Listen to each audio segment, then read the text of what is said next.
ना कि हम ब्राह्मण हैं, ये कहना ही अपने आप में बहुत हिम्मत की बात है। नहीं तो ब्राह्मण के खिलाफ ब्राह्मण खड़ा, ब्राह्मण के खिलाफ पिछड़ा खड़ा, ब्राह्मण के खिलाफ दलित खड़ा, ब्राह्मण के खिलाफ आदिवासी खड़ा, तो सब खड़ा खिलाफ में ब्राह्मण की ही है। मैं तो ब्राह्मण जन को प्रणाम करता हूँ, इतना खिलाफत सहने के बाद भी ब्राह्मणत बचा हुआ है और बचाए हुए हैं आप लोग हैं। तब इतने हमले हुए ब्राह्मणों पे, ब्राह्मणवाद पे इतना हमला हुआ, बावजूद इसके लगातार इनका उत्तरोत्तर प्रगति हो ही रहा है। ना कि हम ब्राह्मण हैं, ये कहना ही अपने आप में बहुत हिम्मत की बात है। नहीं तो ब्राह्मण के खिलाफ ब्राह्मण खड़ा, ब्राह्मण के खिलाफ पिछड़ा खड़ा, ब्राह्मण के खिलाफ दलित खड़ा, ब्राह्मण के खिलाफ आदिवासी खड़ा, तो सब खड़ा खिलाफ में ब्राह्मण की ही है। मैं तो ब्राह्मण जन को प्रणाम करता हूँ, इतना खिलाफत सहने के बाद भी ब्राह्मणत बचा हुआ है और बचाए हुए हैं आप लोग हैं। खास कर हम तो दरभंगा से आने वाले हैं, दरभंगा के रहने वाले हैं, वहाँ के मैथिल ब्राह्मणों को मैं पूजा प्रणाम करता हूँ, जिनसे बहुत कुछ सीखा हम लोगों ने है। और तब इतने हमले हुए ब्राह्मणों पे, ब्राह्मणवाद पे इतना हमला हुआ, बावजूद इसके लगातार इनका उत्तरोत्तर प्रगति हो ही रहा है। ये अपने आप में उस ब्राह्मणत्व का जो ताकत है, जो स्ट्रेंथ है, जो शक्ति है, ये उसका पहचान है मित्रों। इसलिए मित्रों, हम तो बड़े आभारी हैं ब्राह्मण समाज के, जिन्होंने अंग्रेजों के हमले झेले, मुगलों का झेला विरोध, जो बाहर से लोग, जो भी बाहर से आक्रांत आए, सबने किसी एक कौम पे हमला किया जानबूझ करके, तो वह कौम था ब्राह्मण समाज का कौम था। सबने हमला किया।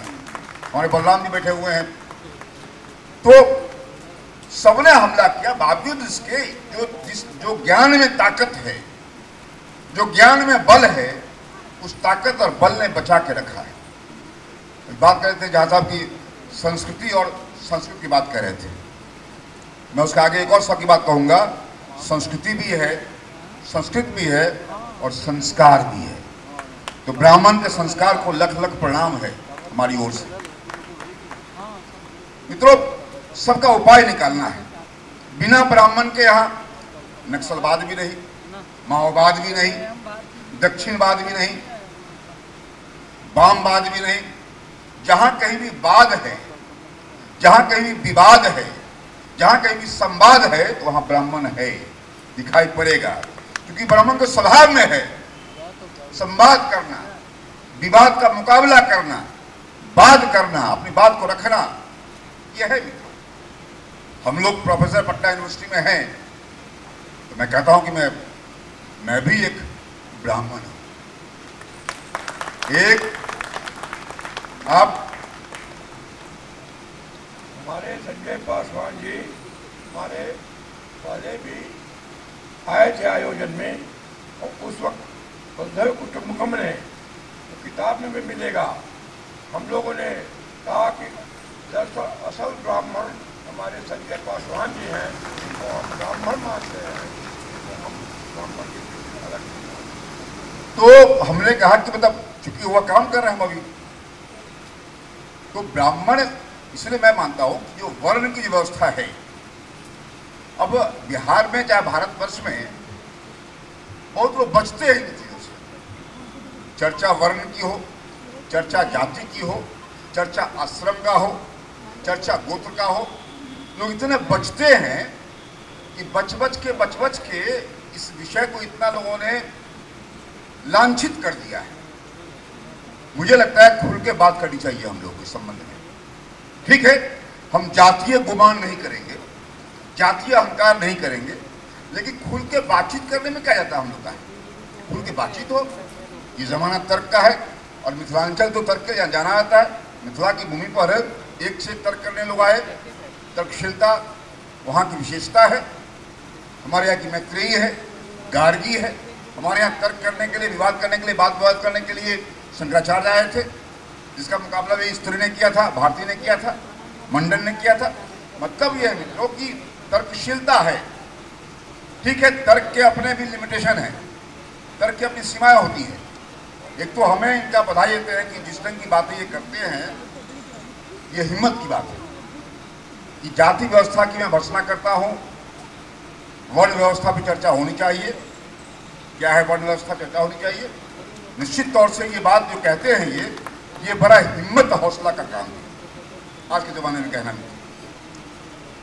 इसलिए मुझे लगता है कि आज हम सब लोग इस बात को लगातार कर रहे हैं, ये तो इस बात को संस्थागत किया जाए, वसुधैव कुटुंबकम की बात संस्थागत रूप में चलाया जाए इसको। राजेंद्र बाबू सुनते रहे, हम सब लोग हैं।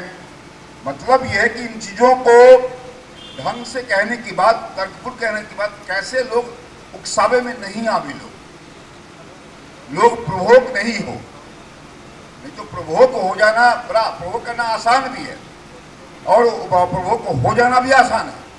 इसलिए मित्रों, हम सब लोग इसको समझने का प्रयास करना चाहिए। मेरा अपना एक सलाह है कि निश्चित तौर से जैसे हम सब लोग हैं, तो हमें इस वर्ण पे जो चर्चा है, चर्चा वर्ण पे खुल के करना चाहिए हम लोगों को, और इस पे कुछ साहित्य निकल सकता है, निकालना चाहिए हम लोगों को कि वर्ण जो व्यवस्था है उस व्यवस्था में कैसे निपटा जाएगा। अब लोग को कहेंगे, अगर जैसे हम लोग अगर बात अपनी कहते हैं, रखते हैं, तो कहेंगे लोग कि अच्छा इनको त्रिवेदी जी पूरा पढ़ा लिखा के भेजे हुए हैं। मतलब ये है कि हम लोग में तो इल्जाम लगा दिया जाएगा, संजय जी जो कि भाजपा में है, इनको ब्राह्मणवाद का पोषण करना है, तो आइए इनको पढ़ा करके किया जा रहा है, तो इनको किया जाए। मतलब ये मैं कह रहा हूँ कि इस ढंग से लोग झट से बात कह देते हैं। हम उस पर स्ट्रांगली उस पर रहना चाहिए, और खासकर चाहेंगे कि दलित बैकवर्ड समाज से कुछ ऐसे एडवोकेट निकाले, वकील नहीं, कुछ इन बातों को मानने वाले लोग। राजेंद्र बाबू सरीखे लोग हैं, हम लोग ऐसे लोग हैं, और कई टीम बने ऐसे लोगों का। हमारे नरेश जी बैठे हुए, नरेश महतो जी बैठे हुए हैं। नरेश महतो जी लगातार उन्होंने एक सीताराम का व्रत का ले रखा है और कहते हैं कि सीताराम हनुमान की जय बोलिए लगातार। महतो जी वो रहने वाले आपका यहाँ के मोकामा के रहने वाले आप हैं। तो मतलब ये कि जो लोग इस ढंग की बात करने वाले लोग हैं, हमारे उनके बगल में बैठे हुए हैं इरफान भाई। इरफान भाई कहते हैं कि मैं मुसलमानों का ब्राह्मण हूँ, कहते हैं इरफान भाई कि मैं मुसलमानों में ब्राह्मण हूँ। वो सैयद ऐसे हैं, कहते सैयद मतलब ब्राह्मण होता है, हम ब्राह्मण हैं। मतलब ये कि ऐसे जो लोग हैं, जिन समाज में हो, जिस धर्म में हो, उन लोगों की बात करनी चाहिए। और कोई सामाजिक व्यवस्था बिना ज्ञान के, बिना धन के, बिना सेवा के और बिना व्यवसाय के आगे नहीं बढ़ा है।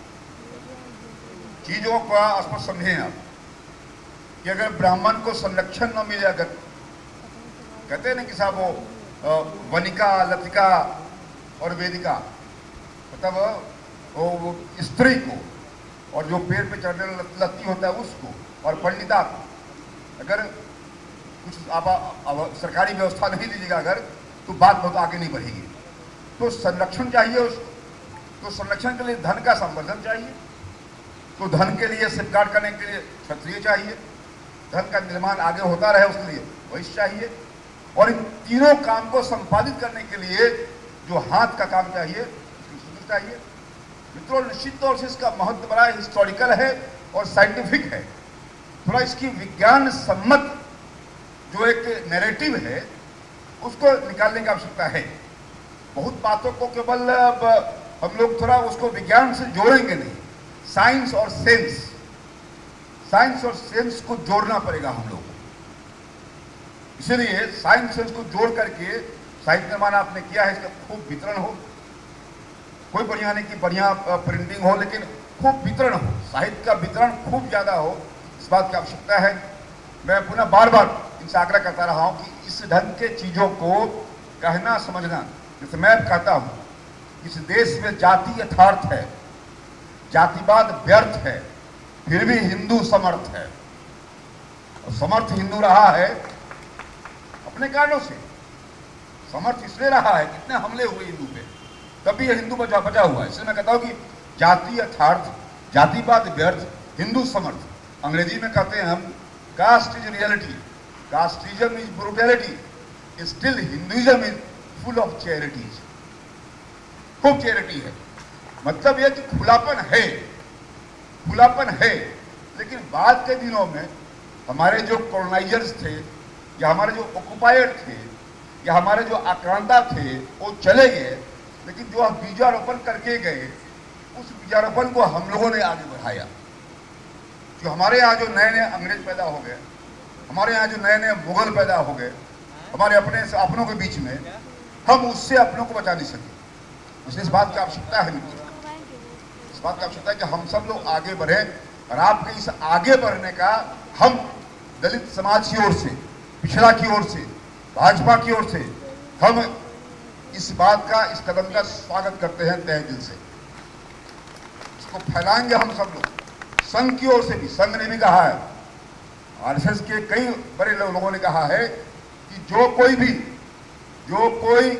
भगवान भी आके बोलता है कि जातिवाद यहाँ जायज अगर है तो उनको भगवान मानने को हम तैयार नहीं है। ये बाला साहब देरसी ने कहा था, संघ के संस्थापक थे, उन्होंने कहा। इसलिए मित्रों हम सब लोग चीजों को समझें। प्रयास चल रहा है, हम लोग प्रयास चल रहा है कैसे गैप को बढ़ाया मित्रों, इसमें कोई शक नहीं है। समाज में तनाव तो है, उस तनाव को बनाव में कन्वर्ट करना है। विवाद तो है, विवाद को संवाद में कन्वर्ट करना हम लोग है मित्रों, एक बड़ा टास्क हम लोग को है। हम लोग बोलते हैं हाउस में, अगर झट कह देगा अरे मनुवादी बैठिए आप, झट से कह देता है, तो हम भी कहते हैं हम मनुवादी हैं, तुम अनुवादी हो। अणु, परमाणु, आज दुनिया कहां से कहां चला गया। अणु बम बन रहा है, परमाणु बम बन रहा है, और तुम मनु में फंसे हुए हो।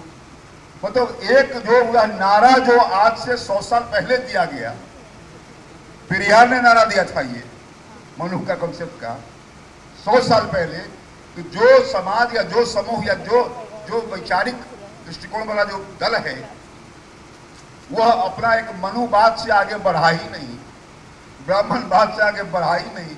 दुनिया कहां से कहां चली गई है। मैं उन सब से कहता हूं भाई, लड़ना अगर आज है तो बाजारवाद से लड़ना होगा हम लोगों को। वो बाजारवाद जो हमारा रोजगार लेके बैठा है, चाहे रोजगार ब्राह्मण का हो, क्षत्रिय का हो, वैश्य का हो, शूद्र का हो, वो रोजगार लेके बैठा हुआ हम लोग का है मित्रों। जो बाजारवाद है उससे लड़ना हम लोग का। मनुवाद कोई इशू नहीं है, कोई इशू नहीं हम लोग को। इसलिए उनको समझाना होगा, उन लोगों को कहना होगा। न समझें अगर तो अपनी बात कहनी चाहिए हम लोग। इसीलिए हमसे लोग कहता है, जैसे मैं कहता हूँ कहीं पैरवी करना होता हमको अगर है तो हम पूछते भाई उसका जाति क्या है। जहाँ पैरवी करना है, आज हमको पैरवी करता है डीआरएम के बाद में, डीआरएम किस कास्ट का है, कहाँ का रहने वाला है। जातीय आज अगर थोड़ा उनको अगर उस टाइम से बातचीत करनी चाहिए, अगर आप आपका पैरवी जन आपका है। अब हम संजय पासवान कहते हम बोल रहे हैं, एक राघव जी डीओ में अभी है, सीनियर डीओ में, भोजपुर के ब्राह्मण हैं। हमने उनको फोन किया, हमने कहा ओम राघवाय नमः, भी ओम राघवाय नमः कहे। बोले आप तो साक्षात राघव ही आप हैं, मेरा एक आग्रह था आपसे। हमने कहा वो काम हो गया। मतलब मैं कह रहा हूँ कि ब्राह्मण को मनाना बहुत आसान है, मनाना मुश्किल थोड़ा बनिया लोग को होता है। ब्राह्मण को मनाना सबसे आसान है। ऐसे मैं कहता हूँ कि वणिक है, धनिक है, वैदिक है, और हम लोग श्रमिक हैं। ये वणिक, वैदिक, धनिक, श्रमिक। वणिक वैश्य समाज है, वैदिक ब्राह्मण समाज है, धनिक क्षत्रिय समाज है, और श्रमिक हम लोग हैं। तो बिना श्रमिक के तो कुछ संभव ही नहीं है। बिना श्रम के परिश्रम नहीं, बिना श्रम के आश्रम नहीं, बिना श्रम के कुछ नहीं है। श्रम का सबको अपने अपने पे गर्व करना चाहिए। अगर हम श्रमिक वर्ग के हैं, हमको गुमान उस पर है। कोई वैदिक वर्ग का है, उस पर गुमान करना चाहिए। गुमान हो, अहंकार नहीं हो, घमंड नहीं हो, एरोगेंस नहीं हो, प्राइड हो इस बात की। इसलिए मुझे लगता है कि इस देश के जाति व्यवस्था को लोगों ने समझने का प्रयास नहीं किया। वर्ण को जानना समझना चाहिए हम लोगों को, अब खुल के बातचीत करनी चाहिए। हालांकि गुमान नहीं करें, घमंड नहीं करें। परेशानी तब होती है कि मैं श्रेष्ठ तू निकृष्ट, ये भाव जो चला गया वह परेशानी होती है। इसीलिए मित्रों आइए हम सब मिलकर के जो वसुधैव कुटुंबकम है, उससे पहले हम सब लोग पूरे भारतवर्ष को अपना कुटुंब माने, परिवार माने।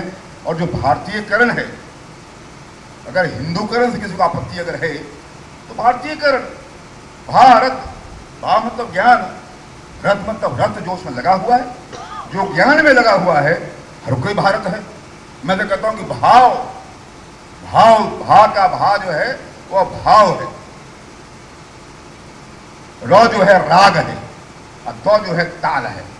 जो अपने भाव के राग और ताल पर लगा हुआ है वही भारतीय है मित्रों। मुझे लगता है कि हम सबको अगर हिंदू कहने में ये संकोच हो रहा हो अगर हो, तो हम भारतीय कहें अपने आप को, भारतवासी हम लोग कहें अपने आप को, हम इंडियन नहीं कहें जो बाहर का चल रहा है।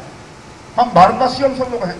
वैसे भी हिंदू शब्द का व्यापकता सुन लीजिए आप। और का हिंदू का जो ही है वो हितकारी है, न है न्यायकारी है, दू है दूरदर्शी है। हिंदू कौन? जो सबका हित चाहता है, सबका न्याय चाहता है और सबके लिए दूरदर्शी है, सबका दुख भंजन है, दुख हारक है।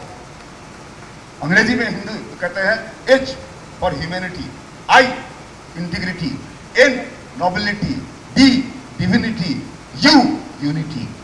जिसका इस इन तमाम मूल्यों में विश्वास है वही हिंदू है। तो नए ढंग से व्याख्या करके हम लोगों को बताना चाहिए लोगों को या क्या करें क्या नहीं। इसलिए कुछ नए नए शब्द करना चाहिए हम लोग को, नए नारे करने चाहिए। अभी परसों हाउस में नारा लगा था जय श्री राम, जय श्री राम। हमारे लोग आते हैं, हमने कहा थोड़ा चेंज कीजिए नारा को। हमने कहा सबरी के राम जय जय श्री राम, सबरी के राम, निषाद के राम। हमने कहा ये नारे लगाओ जो जोड़ने का नारा हो। ये समरस है।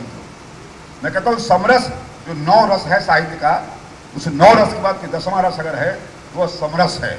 आइए हम सब लोग समरस समाज बनाने में आगे लगे।